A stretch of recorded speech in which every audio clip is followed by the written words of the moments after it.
There are those right now that are questioning whether you can withstand the big man. I don't care about those people, man. I don't care about those people that aren't stark-raving Hulkamaniacs. I could care less what they think. I'm fighting for life, brother. I'm fighting for all those people that have remolded their lives, man. Modeled after Hulkamania. Get their priorities in order, man. Walk around with a lot of pride. As far as those people that are on Andre the Giant's side, I wish they'd come on down, too. I'd like to slap them around just for a warm-up. But I've already gone through my transformation, man. I'm ready for Pontiac, Michigan. I'm not the Hulk anymore. I'm the Hulkster, man. Looking through my eyes, man. I'm on that mountaintop, and I'm waiting for you, Andre. And I'm guarding that mountain. And the Hulkster that's guarding has got a 32-inch neck, a 64-inch chest, the largest arms in the world. And I'm geared to seek and destroy. Seek and destroy the cancer of Andre the Giant. Seek and destroy the Weasel's empire. And what you gonna do, Andre, in Pontiac, Michigan, when Hulkamania destroys you? Wrestle Magic.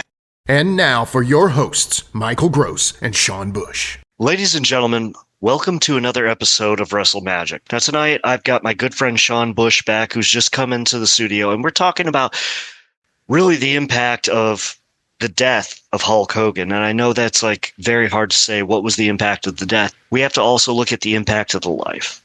We're not here to do a whole retrospective on everything he's done in his career, but we are going to talk about highlights, and unfortunately, we're going to talk about lowlights. And I really want to actually start off by saying that, you know, I love our producer, Jimmy Street, for everything he does. And I also want to say that I love my co-host, Sean Bush, because Sean is amazing and he has a great wrestling mind. And so it's great to actually have this banter and go back and forth and talk about what we felt was impactful and not really so impactful and what really outright buried companies. So today, I want to welcome everybody to Sean Bush. Sean? Hello. I love you too. It's great to have you on the show. That was a nice intro. Thank you for that. Very, very nice words. Well, you know, ever since Rocky took a sabbatical, you've been like a good co-host to me. And I think that because we know each other so well that we can actually do everything in the studio and kind of get out what we feel about things. So I would like to ask you your first impressions growing up about Hulk Hogan. What aren't there? Good Lord. Well before I even really knew what wrestling was as an art form, I mean, Hogan was there. He's just been in the cultural zeitgeist for my entire life. I was born, I was born on the 24th of March in 87. So it's like a week before. It was the Tuesday before WrestleMania 3. So that was literally the first biggest like cultural event in my lifetime. You know, I was 4 to 5 days old, whatever it was at that point. Obviously, I don't remember that, but I mean, going back to movies. I remember even seeing him in one of Three Ninjas movies at some point, which he had hair. He had hair in that movie. Can you believe it? Spray on. Yeah. It was spray. But WrestleMania 3, I mean, it's one of those things in life where, you've got great movies that you love or, records that you love. And sort of you can never really go back and listen to or watch those films again for the first time like you did. And WrestleMania 3 against Andre is kind of like that as far as a wrestling fan. I grew up to be a bit more into the sort of technical style of wrestling myself, but from the early days, I mean, watching that match, I can still kind of remember, maybe not where I was, but the feeling, I felt the epicness, the bigness of the moment watching that match, 15 years later, whatever it was, or probably more like 10 years later or something like that when I could find it years ago when I was a kid. But it was surreal. It was just one of those matches. It's one of the biggest and probably most important matches in the history of pro wrestling, and likewise Hulk Hogan and Andre, of course. But, we're talking about the Hulkster today, and I don't think anybody can really deny his, legacy, his impact. I absolutely agree with you on that because, I'm not a Hogan fan. When I grew up, I'm obviously a little bit older than you, and I watched the NWA on Saturday night, so I saw Ric Flair. So I saw wrestling versus sports entertainment, and it was very interesting to see the two pit each other against each other. It was so much fun. But it was crazy at the time also to see Hogan going against these larger-than-life opponents. And let's list them off. Andre, the walking condominium, King Kong Bundy. The walking egg. Yeah, basically, yeah, that was his nickname, though. How did Bundy ever get pinned? You know, I don't think his shoulders could ever touch the mat. His whole gimmick was he had to pin somebody for 5 seconds instead of 3. I loved it. Something that I wish they should do with Bronson Reed today. But anyway, I digress because this is about Hogan. So, Big John Studd. It was everybody who was ginormous. And then I remember, I actually... Well, you say that. I hate to bed butt in, but somebody the other day, you know, this is a couple of days after Hogan passed away, I had listened already to a few different, you know, reactions, but somebody made a point that I hadn't thought about before. You just named these guys and other guys that he fought that were giants, that were huge. He was also huge. He was 6'7", 300, you know, whatever it was, 40 pounds or something, 330. Ginormous. Ginormous. For a baby face like he was at the time, I mean, he was... It's rare that it's a baby is that, you know, kind of as, you know, they're to fight from the, you know, underneath to, you know, to be able to fight from up, you know, off the mat at a villain, at a bad guy. Which actually you make a really good point because more of today's modern wrestling is scientific. If you know chain wrestling and you have a medium build, you can beat a much larger person. But this wasn't today's wrestling. So Hogan... I just remember he always fought everybody. Kamala. They brought Kamala up from Memphis to fight him. And, one of my boys. Oh, I love Kamala. Sugar Bear Harris. Sugar Bear Harris. But getting into what is really important about the legacy of what Hulk Hogan did is the fact that he was one of the first wrestlers at his size, which was a ginormous size at the time, that they said, okay, we could put him against Andre, and then we could put him against Lawler in Memphis. And then we could ship him off to Portland and he can learn some new things from Buddy Rose and a few other people there. And believe it or not, people, Playboy Buddy Rose was pretty amazing if you watched what he could do as far as chain wrestling. So he was a project person and he was discovered in Florida. We both know this. And he was trained by Hiro Matsuda. And the whole thing was, he always said in his interviews that his first day, Hiro Matsuda broke his leg. Then there's other stories like, well, he came back 8 weeks later. You're not coming back 8 weeks later from a broken leg, okay? Maybe in 1980 or 70, you know, whatever it was, 81 maybe. What did Chris Rock used to say? Pour the tussin on it. Just pour the tussin on it. So and I buy that happened. I know Hogan's like famous for his, you know, exaggerations and whatnot. I buy that Matsuda probably did actually break his leg.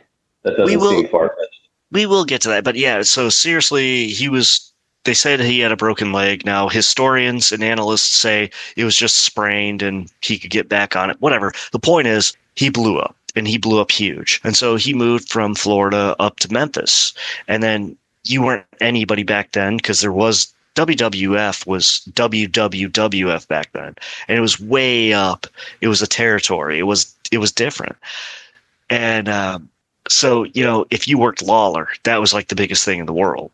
At that point, you worked Lawler, Fargo, all the people in Memphis because that was the capital of wrestling at that time in the world. Now, do you know anything about his so-called musical history? I know a bit about his musical history. I know the fact that he is a legitimate, you know, as far as I know, and I'm not a musician myself, but, you know, a pretty decent musician, you know, pretty good bass player for a number of years. For what that's worth, I know bass players get a lot of flack. But yeah, I, from what I've seen, I think he was. I don't know much about his history, but from what I can tell, you know, gleaning over the years, it seems like he was a pretty competent musician. Well, obviously in Memphis, that's when he met Jimmy Hart, and that's when Jimmy Hart and the Gentrys actually had a #1 hit. People don't know that. Some people do. You know, well, yeah. I mean, if you're a wrestling historian, you do. If you're not, you don't. And so there was a little bond there. And then, of course, it was time for the big Hulk to keep moving around. Now, he went by several different names. Do you have any of those names on you? Terry Boulder. That's the best one. It's such a Terry Boulder, name. And then his little brother, right, was Booty Man. Dizzy Hogan. Dizzy Hogan. That's right. And let's not forget that he was also Sterling Gold. And he would shave his chest hair into a tornado. Mm-hmm. I've seen those pictures. Oh, it's so funny. It's like, who would do, and it's so like lopsided. Well, It's I so mean, and that's just the lopsided. thing. Seeing him with chest hair or something like that, the visual itself. I mean, we're so removed from that time period, me more so. But to see him looking like any other way than he did, traditionally, the red and yellow, and then NWO obviously later. But it's so weird. It's such a strange thing. He used to wear blue, I guess, was it? Blue Or white trunks. even. I think he wore white trunks. Maybe that was in Rocky. Oh, Thunderlips. Yeah. Oh, Thunderlips. Yeah. Another great So name. Why didn't they use that? Where was that gimmick? that should be my new email, like Thunderlips no, because someone probably has that, and we don't want them to get like firebombed. But getting back to the situation of Hogan is that he did a lot of things as far as making the business better because Vince McMahon saw something in him. He was stolen from Vern Gagne, and that's because Vern Gagne had all the big men, and he was taking them one by one. That's Vince McMahon, excuse me, pronouns, pal. Vince was stealing all the big men that Vern had. And so Vern was left with a lot of anemic, smaller characters. But Hogan was the most impactful because I guess Vince saw him and said, okay, I can do something with him. Now, Oh, big green dollar signs is what he oh saw. my gosh, he was the only person at that size, that 6'7", 300, that was taking care of himself. Yeah, it's just like impressive. I mean, the guy, he must have been just, it must have been incredible seeing the guy in a room for the first time. Just the impressiveness of his figure. I can't fathom, like, if he walked into a room, how big he is. Like, does he duck going through the doorway? And now what people do not know is that Hogan wrestled as a heel for so many years before he makes his big break in 1984.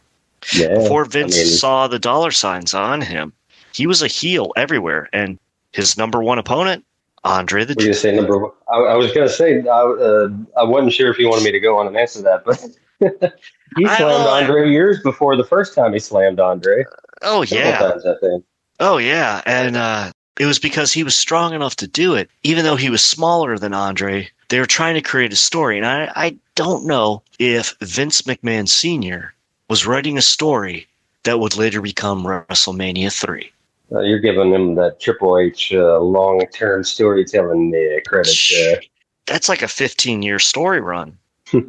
They wrestled Sometimes everywhere. those things just end up happening. I mean, I will, just for jump off for 1 second, recently seeing Hangman Page win the AEW title back, I couldn't have seen Tony Khan writing that 4 years ago, whatever it was, when he won at Full Gear the first time. But, sometimes wrestling just has a way of winding itself back around, and you got a character that kind of rises back up to the top at the right time, and it sort of completes that arc. Cody Rhodes did something, quite similar, but these things happen. Sometimes it's a happy accident. That's a great way of putting it. Sometimes if there's a train wreck, you shouldn't look at it, but you can't help but look. And all of a sudden you get hooked at seeing what you're seeing. And that's what Hogan's, I don't want to say his legacy, but what his career was. So I want to talk a little bit more about do you have any favorite Hogan matches? The favorite is WrestleMania 3 against Andre. I know that's probably the cheapest answer anybody could give in that category, but I just don't see how it's not. It's so huge as a match, as a moment in, I would say, even somewhat just in a sports sense, like a real sports sense, at least in the United States.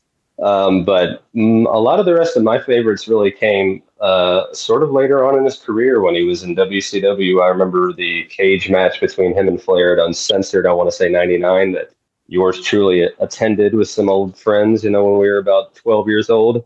That was a good one. Probably amplified by the fact that we were there live in Freedom Hall for it. And then the Rocky match, which I don't know if it gets the right amount or not as enough credit. To be honest with you, sometimes it seems one way, sometimes it seems the other. But and I was never, same that you said earlier, I was never really that big of a Hogan fan growing up. I always liked other guys around him, and especially when he got to the NWO, I wasn't an NWO guy. I wanted to see Sting and DDP take him down. And sort of similarly with Rocky, I recognized how great he was, but he was never one of my favorite guys that I like to cheer for. But to go back and even we watched this match, live when we were kids on pay-per-view too. But going back now, it's just one of those matches that the crowd is completely into it. These guys are probably, if not top 3 or 4, pro wrestling stars that, definitely the top 2 that turned into like cultural, more icons. I would still argue Exactly. Hogan's got that over Rocky. I know Rocky's massive these days, and maybe it's, recency bias for a lot of people, but I still don't think that he's managed to kind of eclipse the shadow that sort of Hogan's kind of big, wide cultural figure cast. What I think is really interesting is with Vince McMahon's ability in the 80s to always trademark everything. He could never trademark Hulk Hogan because the word Hulk is owned by Marvel Studios. People don't know this. That's why he could always be Hulk Hogan, not be Terry Bollea again or Sterling Golding again, Lord forbid, and not have Dizzy Hogan follow. Oh dear Lord! We wouldn't have gotten one of my other favorite Hogan moments if Horace the Beefcake. If Beefcake didn't show back up in WCW with him, we wouldn't have gotten that beautiful booty moment. Well, Hogan always had his stooges, okay? And so, folks, everybody who's listening and putting their earballs on this, I want you to realize that we're not trying to down him. We're having a little fun with this because it is a mourning moment for somebody who helped innovate wrestling as we know it. Yeah, and one of them is Jimmy Hart. You mentioned earlier. I feel bad for a guy like Jimmy Hart who is obviously very close with Hulk. For his career. And ever since past that. Exactly, and put so much time and his own money, his own work ethic. I mean, Jimmy Hart's one of the real good ones out there still. So I do feel obviously for him and Hogan's family, deserve a little bit of condolences there as well, even though they're a little bit of a clown show, let's say, from the old reality TV days. You can't really escape that too much, but they do deserve condolences. So I will say a couple matches that I really enjoyed that Hulk Hogan was part of was when he lost the belt to The Undertaker the first time. That was pretty awesome. That was actually the time that Undertaker dropped him on his head on a chair. 7 inches away. Yeah. So, folks, if you don't know this, there's a huge controversy with it. And there was not necessarily a feud because I'm not going to speak for anybody else who can't be on the show. But The Undertaker has said a lot of things on his podcast about the fact that his head was nowhere near it. And then he claimed, well, you jarred my body. And they put the belt right back on Hogan, which made no sense. And at that point, Undertaker was hot and he was just taking off. And while I'm not a big fan, a traditional fan of like this person gets pushed to the moon, in retrospect, looking at the Undertaker's catalog of matches versus Hogan's, it's, apples and oranges. So Taker was still kind of always, I don't think McMahon really, it's amazing and maybe one day we'll talk about Undertaker, hopefully a long time from now, just saying. Yes. Hopefully many, many more years before that. Yes. But, he's a guy that McMahon got a whole hell of a lot out of, but I still feel like, man, he could have gotten so much more. He never really had big, long reigns, His reigns were sort of shorter, Oh, exactly. But, this is Hogan's moment, so... Yeah, we keep getting off, but that's okay. I know. It's all part of the Hogan verse, man. Exactly, the Hogan verse.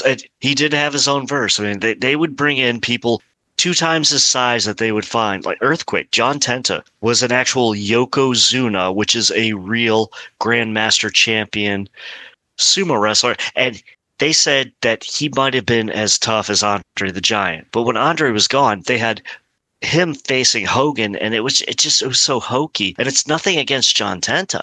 It's just you didn't buy it because you built the character in 5 months. Andre was around for 40 years. It just didn't make sense at the time. And so you couldn't buy into him like that. You couldn't buy into when they put him in a tag team with Brutus Beefcake and they were going against, Rhythm and Blues.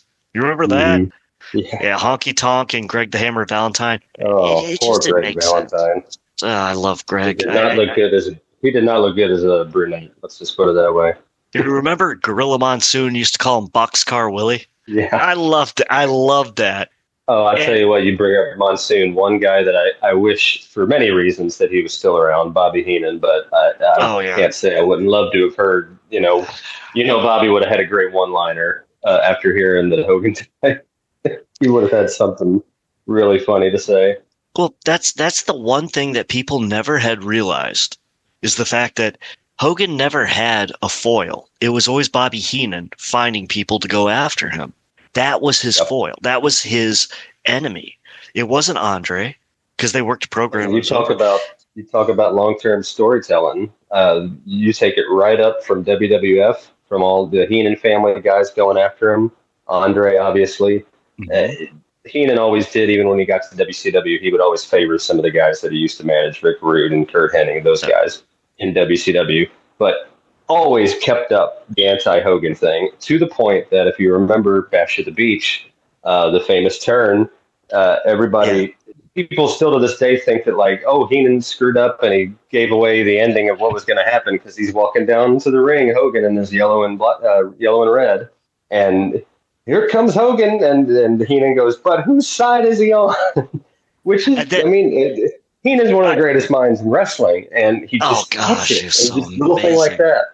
A little thing like that makes an iconic moment just a little bit better. The second he dropped the leg, Heenan goes, "I told you this for years, everybody." Something like that. It was like, "I told you this for years." It's like rest in peace, Bobby. It was his vendetta against Hogan. Mm-hmm. And so another Hogan fact is that people don't know that Bobby Heenan used to manage Nick Bockwinkel in the AWA, and that was the one man that Hogan could not beat. And Nick Bockwinkel, he could not beat Nick Bockwinkel. The one guy that Hogan could not convince to, just like, well, Vern, I don't think I'm going to do that. He couldn't do it. I don't think I'll be doing that, Vern. He might have went over him in like a dusty finish or something like that, and but the title always stayed on Nick Bockwinkel. And then when Nick Bockwinkel had a chance to jump to the WWF, which he did in the 80s, and I was shocked because I was like, he was the AWA champion like 3 weeks ago. He's on commentary. And even still, his legacy in WWF obviously pales, and never really, got to that point on a cultural level either. It was a different time. We were going into the cartoon era of wrestling, and AWA was going bankrupt. I hate to say it, and this is not me bad mouthing the company because I liked a lot of the early stuff in the AWA. So, Vern had his problems later in that run as far as booking and all that. I don't think that's really that disputed. So many people, like I said, they didn't know that Hogan was the original IWGP champion, the original belt version, the very first champion. Went over Antonio Inoki in New Japan. Hulk Hogan. Mm-hmm. Now, when we draw that back, okay, he controversial, lost the championship. Inoki's going to do what Inoki wants to do. He goes back to the States. AWA bounces right back, did Rocky, and then goes to WWF. People don't know that sometime in the late 80s, he went over to New Japan and he wrestled the Great Muta. Mm-hmm. And so that is one of the most interesting matches to watch in your life because you're going to say that is not the same Hulk Hogan. This is not kick, punch, body slam, clothesline, leg drop, and call my ear. He actually wrestled. And you look at it and you said, okay, if you had this the whole time, do you know how much bigger you would have been? I think my favorite Hulk Hogan move is the Hulk Hogan in Japan drop toe hold.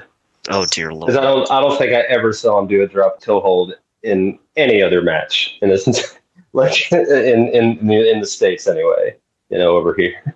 Did you ever see when he wrestled? I think it might have been Ric Flair in the 90s, and instead of doing the whole circle around figure four, he actually put the guys. I think it was Ric Flair, put his feet into the four, then stepped in it slowly, stepped over, and then fell down. And my brother and I were watching that, and he and I have been watching since '84. We're just like, what? Now, with that being said, you could say good things or bad things about Hulk Hogan. He's wrestled everybody, and he has put over some legends. He has, under duress, put over Ric Flair. He has, on his way put over Billy Kidman, for crying out loud. Yes, with a bash in the head with a chair from Eric Bischoff. Well, he's not doing that clean. Yeah. But that was, I mean, they were trying to make him into Stone Cold at that point. It was just like, no. Billy Kidman. Yeah. I loved him back then, but it was just different. You know, we look at different times. It's a weird thing eras. to look back on now as an adult and go, Billy Kidman against Hogan. That's, I seem to remember watching it when I was 14, but this is a weird one. It was just one of those deals, you know, that's when Vince Russo came in, and Eric Bischoff, of course, he had his lips firmly planted on Hogan's, and that's a posterior, by the way. And it just didn't make sense. I had no problem. We're venturing into late 90s WCW territory. There's you could write a Bible with those stories, but you digress. You and I can go all night on this kind of stuff, but the fact is, at one point, the train had left. This is why the company's in the state that it's in, brother. Yeah. And anybody who has creative control over their own contract ruins wrestling. There should be no such thing. And then you had the so-called Russo, is it a shoot, is it not? I don't even care at this point. And then you have the whole situation with WCW going under. And I always thought the best way for the last episode is Hogan, Hall, and Nash go up and shake Vince McMahon's hands like they really were invaders and say, well, we didn't do it our way, but we got it done for you, boss. That could have been one of the most over stories ever. And it would have look back on it now, it would have been better, than what they ended up doing. But that's I'd never thought of it that way. You know, actually, my brother thought about that. Like, it was the best way they could do it instead of the way they did it at the end. But Hogan being the leader of the NWO, like the original NWO, there's only 1/3 left. It's crazy. It's crazy to think about that. And then when he turned heel, like you were talking about, like Bash at the Beach and everything else, I never thought I would see that. In fact, we had like little cheat boxes on our televisions. Okay, we had cheat boxes, and so we could kind of illegally, statute of limitations is up. We could get pay-per-view. But I had to work that day. I was a young kid. I was like, I don't know, 19 or something like that. And I worked my summer job, and I'm just working and working. And I got home, and my good friend, who we're going to dedicate a show to soon, Scott Blair, calls me. He goes, did you hear what happened? And I was like, no. He's like, Hogan turned heel. I didn't believe him. I did not believe him. And he's like, yeah. He's like, Hogan turned heel today. And so Nitro went from okay, because Raw was terrible at that time. You had all the gimmicks. So you just watched it, and you had this more grittier product. But he was part of that. And if he didn't say yes, it was going to be Sting. But he said, yes, I'll do it. And it's which, thank God, because I don't think that would have worked the same with Sting in that place. Not saying that Steve Gordon couldn't do it, but I'm not sure that it works, the way that they, really want it to work to make it as impactful as it was. Nah, it was very impactful. It was everybody. It was water cooler talk. I hate to say it, something like that. Like, you set up that next year and a half build to Starrcade '97 that they royally screw up, but nonetheless, 83 weeks, 83 weeks, and Vince had never been spanked like that before, and he could not understand it. And that's what made it so beautiful, because growing up as an NWA to WCW fan, and then when Hogan got there, I was just depressed, because I was like, you have talent like Vader and Ric Flair and Ron Simmons, and all these people have to go under for him. And I'm like, dude, you had your time. You have TV shows, and your movies suck. They did. Hey, they mostly suck. Okay. Well, we're going to talk about that. So this is what I want to say. So Hulk Hogan, I did own a Hulk Hogan t-shirt in 1984. The classic Hulkster. Oh, it was orange, yellow Hulkamania. Sorry. Yes, it was Hulkamania right across it, and I probably weighed about 80 pounds. So yeah, I was really filling that out for him. But it's the fact that if it wasn't for him, Vince McMahon wouldn't have had the vision or the superstar to create the next level. Arguably no rock and wrestling connection, which is really what springboard, whatever. The golden the WWF era. Into it was, what it was. Yeah, the rock and wrestling connection. was the biggest part of creating what was going to be the golden era. Cyndi Lauper's here. Ozzy Osbourne's here. Alice Cooper is here. People forget about that. Alice Cooper in WrestleMania, I think it was 3, was in Jake the Snake's corner. People forget about this stuff, but it was Hogan who did this. And I think actually the genius mind behind it was Jimmy Hart. I'm sure he had a lot to do with that. Well, they paired up with, what was his name? Rick Dillinger? And they did the wrestling albums. Yeah. I mean, it was right.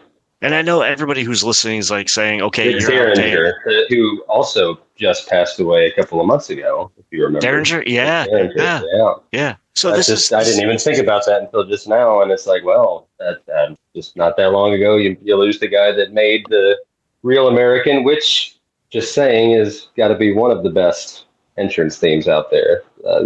And you're the only guy who can answer this. Who was it originally for? I don't know if I know that one, actually. Yeah, the original song, the song was originally for? Not for Hogan? Yeah.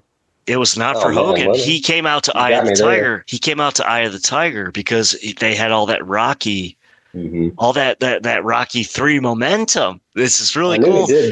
I knew that was the case, but I did not know they intended to use the Derringer song for somebody else. It was the U.S. Express, Mike Rotundo and Barry Windham. It was their theme song. And then Barry left. They reformed the team with Dan Spivey, changed their theme, and gave it to Hulk Hogan. I'm a real American. Yeah. I mean, it's pretty cool. Like, I haven't really sat down since he died to do this yet, but I have in the past, go back and watch some older matches. And again, go back to WrestleMania 3. He was one of the only guys that even had music, even at that point. There wasn't a lot of guys that were doing it. But Andre comes out with Heenan, and the music hits, and I mean, that's whatever Mean Gene said, that was 69 or 70 something thousand people, whatever. Absolutely 90,000, 90,000, I think they say. It was just like mind blowing, like how goofy it was. But in the end, what I want to say about Hulk Hogan is I was a kid. It was 1984, and I was really into wrestling because I met a friend named Heath Tittle. And to this day, I should probably sign off on this a lot. Heath, if you ever listen to this, you gave me the sickness. You can never take it away. We went to a book fair. We bought these books. I've said this on other shows. And there was one that was like an encyclopedia of wrestling, and I memorized the whole thing. And I would watch Territory Wrestling because in Cleveland we had that, and it was so awesome. But Hogan was Hogan. You look up in the sky. Instead of the bat symbol, you see Hogan. That's what Vince McMahon did, but he knew how to make a national expansion, and he put it on the back, and a huge back of a bleach blonde guy with a receding hairline who was a mediocre wrestler at best, and that's what they did. Now, before we close out, before Hogan passed, he said a couple of interesting things. Would you like to touch on that, Sean? I think we must. Just right before we do that, I get something good out, like you were saying. Go ahead. It goes without saying. I mean, we kind of joked on it earlier that you go off and list this guy and list this other guy and go off on tangents, and we could probably do this for 4 hours, or longer. But I think that it is an example showing just how big he is. I won't even say was, because I even think still to this day, he's still a massive piece of pro wrestling. And you can't really, at the end of the day, talk about very much from the last, 40 years or so in pro wrestling without it in some way being, if not connected, somewhat tertiarily related to Hulk Hogan. That's how huge he was and even remains. Again, I just don't think there's really any denying that, despite some of the problematic things that have happened since his career ended. And we all know, and, you look back on it now and it's a little, sad. You don't want to imagine going through, your last real big public appearance like it was at the first Netflix showing of Raw, and he got booed out of the building. The MAGA stuff, obviously the racial stuff that was involved with the Bubba the Love Sponge. If you want to get really political, Nah, we don't do politics on the show. No, but just mentioning to the taking down Gawker, with Peter Thiel and all of that, the sex tape case. to even stuff that was in his career. I mean, Jesse Ventura talks a lot about how Hogan really scuffled their attempt to unionize the wrestlers, which you could argue would have a negative or a positive impact on the industry as a whole. Obviously, Hogan stood to gain less by that happening, and he used his power and influence to rat Ventura out and squash that, and he'd cut the legs off of a lot of other guys who may may not have been deserving to kind of take that that torch to the next level, but that's what happened. And I just, again, it comes back to him being such an iconic figure in this industry that even so many negative things can be said about his character, not so much the Hogan character, but behind the scenes, the politicker, the guy, looking out for himself more so than some of his, the stuff with Randy Savage. It's a very complicated person, Terry Bollea. But at the end of the day, he is still a person. I don't love the guy. I don't think he's an evil person. That's a pretty, far stretch. Definitely had some pretty bad opinions on a lot of things. But that's humans. And I feel condolences to his family and his friends, people that knew him, loved him. I'm sure they're hurting right now. And as a whole industry, as pro wrestling, we've just lost the biggest icon that probably will ever exist. I don't know if, who knows, 60 years from now, I don't know if anybody can really get to that level at this point again. Probably not, to be honest with you. I mean, Stone Cold and The Rock were the two closest, and they did what they did, and they sold out a lot of things. But as far as Hogan went, I mean, it's just a different level. It's not a knock on them. It really is. It's the Yankees in baseball, winning, 27, World Series, so many more than even the next, best team. It's just this industry has one massive icon that it can never really get out of the shadow of. And that's definitely Hulk Hogan. Say what you will about Vince McMahon and things going forward. I still think he's kind of up there too, but it's not quite the same with him. Well, with that, I just want to say that my movie recommendation of the night. You've been waiting on this part. Oh, yes. Only for one scene. No holds barred.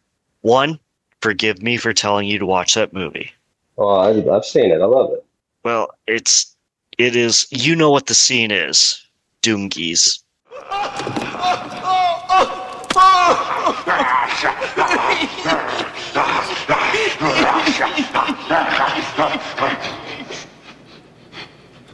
What's that smell?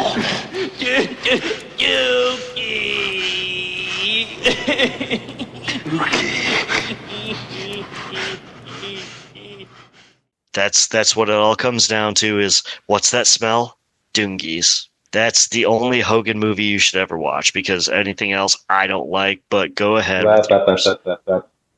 Point of order. My pick is and will always be Suburban Commando. I'll take it to my grave. I love that movie front to back. It's hilarious. It's hilariously bad. Christopher Lloyd and Shelley Duvall are also in the movie. And The Undertaker, a young Mark Calloway, he is. Proto-Undertaker. He is, who has a great scene where he finally speaks and he says to Shep Ramsey, Hogan's character, "You're a dead man, Ramsey," but he has the voice of a 4-year-old. You're a dead man, Ramsey. No wonder you guys never talk.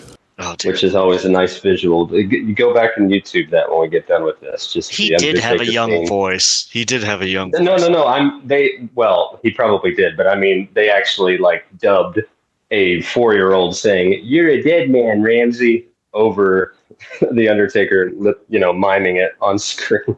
Who has the deepest bass voice? Okay. All right. And then, of course, Christopher Lloyd shouting that he was frozen today. I was frozen today. I love that movie. Even if Christopher Lloyd does something bad, you can't really fault him because he's Christopher Lloyd, because whatever he does is good. Like Back to the Future, it's just iconic. Yeah, he played almost like a very scary hobo who might be trying to abduct Dennis and Dennis the Menace, but we all still love Christopher Lloyd, of course. And one last fact for you, which you're going to know this because people, I cannot beat Sean at trivia. You already struck out on that once earlier in this program. I always do that. But so, what is Shelley Duvall known for as far as cinema goes? As far as cinema, well, I mean, good lord, she was in The Shining, Popeye, gotta love that. What did she make famous? What should she make famous? Mm-hmm. Talk about a particular line? A particular scene. Now I've got you. The Shining? Yes. Well, I mean, she bashed Jack Nicholson over the head with a bat. That was pretty good. Reading the letters, which that we could get started on a whole. We'll start a movies podcast sometime soon. Which Shining's a great one, and Shelley Duvall deserved a ton of credit for putting up with. Anyway. So it's in The Shining. The scene with the bat. She had the most scenes and takes ever in history at the point that The Shining was made. It was like 180 or something like that, because Stanley Kubrick kept saying it doesn't look realistic. When she was swinging at him, he just kept saying, like, stop, take again. It doesn't look real. It's like the old Phil Spector thing where he would get the wrecking crew in there in the recording studio and just have them play the same song over and over and over and over again until it felt like their arms were going to fall off. That's basically what Kubrick did to Shelley Duvall, and for pretty much most of that movie, poor woman. They always feel bad for Shelley Duvall. My favorite was always that old TV movie. What was it? The Mother Goose. It had all the Howie Mandels and Paul Simon, Gene Stapleton, all those guys. That's a good one. Mother Goose Presents. Something like that. Yeah. She had her own. She had her own show. Was it Shelley Duvall? It's on HBO. Yeah, it was on HBO. Fairy Tale Theater. It was Fairy Tale Theater. I got you. Yeah. Okay. Last thing, a song or a food that you want to recommend? Well, on this occasion, of all occasions, there can only be two. We already talked about Rick Derringer, so you have to go with maybe the coolest entrance music just because the song is so cool, but Jimi Hendrix for the NWO Hogan music, not the NWO B-Team music that we all know and love. Yeah. Voodoo Child. And of course, the food of the day is Pasta Mania, brother. That's a pretty awesome, amazing, good put together. Okay, so I'm going to go with my song is probably going to be Space Hog. In the meantime, it's a song from the past, and that's when like the Hogan thing was happening, and I was happy to watch like the NWO actually doing something, and I was actually interested in watching Hogan instead of like say your prayers, eat your vitamins. I've done that. I'm still 145 pounds. You're the wrong vitamins. Hey, I'm just being honest with you, okay? You get those Flintstones vitamins, man. Come on. But as you can admit, I look good for 50. And, as far as food goes, I've been thinking about like a lot of different recipes lately, and I'm thinking about like a different version of a sloppy Joe because it's going to be tailgating season soon. It's called a sloppy Jose. And so you ground your meat and you make all your sauce, but you boil your sauce, and cherry tomatoes and everything else, and you ground it up. But you throw in 2 shots of tequila, which I'm not a big fan of, but it works in this recipe. And then you use a lot of Mexican spices and a pinch of mole. And I'm going to tell you what, having a sloppy Jose is a really good sandwich. It's a really, really good sandwich. So it sounds all right. It needs a better name. I'm not going to lie.